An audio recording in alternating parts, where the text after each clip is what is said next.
Today, we're going to be doing something a little bit fun. This is a candle box, and I'm using it to cover up my hideous router. The router is sitting in the dining room right now, so I want it to look really nice. This is what it looks like right now. Here's the custom-made router using PFSense. It has absolutely no fan whatsoever to cool the system, so it can get pretty hot, up to 52 degrees Celsius. So that's why there's a fan on top. This fan on top will cool it down to about 37 degrees Celsius. And on top of it is the Eero Mesh Wi-Fi router. For this project, we're using a laser engraver from Comgrow model Z1 10-watt module. The candle box is made from Birch plywood 4mm. I'm setting up the speed from 100 to 400, and the power will be from 70 to 100. Here you can see that it's all burned out right here. It looks horrible, but the sweet spot I find is 300 millimeter per second with a power of 90%. That's a sweet spot. You can see this is one piece, and to make the cube, we need all 6 pieces. Don't worry, I'm going to share you the link to this light box that's available on immedi.com. This is the fan that we will be using. One of the reasons I really like this fan is because it's really quiet and it has blue LED. The fan has a bunch of wires. All you actually need is 2 of them. And in order to power it, we'll be using a USB cable. When you splice open a USB cable, you'll see that there's just a red and black wire. So use 2 of the connectors from the fan and connect it to the 2 connectors on a USB cable, and then plug this into a power supply that's USB as well. I find that the orientation does not really matter, so you could be blowing the air down into the machine or up into the air. It really doesn't matter.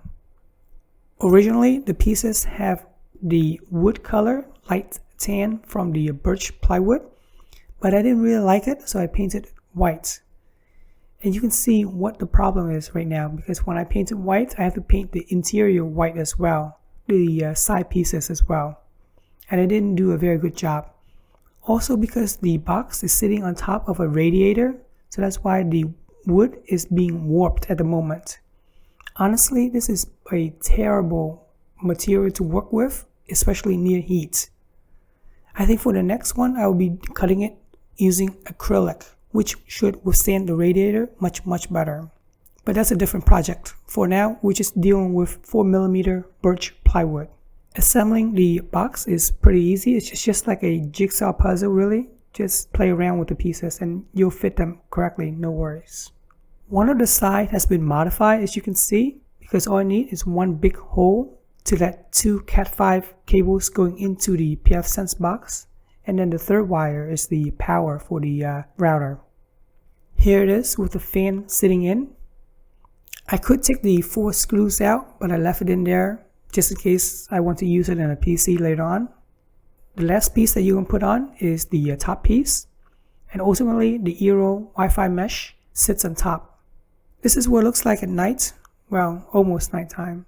You can see the LED lights coming through the box, and it has a very nice glow to it. It's not super bright, but it's bright enough to let you know that the fan is working. Otherwise, your PFSense box will overheat. Alright, hopefully this simple project helped you on how to work with birch plywood. Maybe it will give you an idea on how to hide all of your appliances, devices, and make it look cooler. I really appreciate you guys subscribing to my channel, and thanks for watching.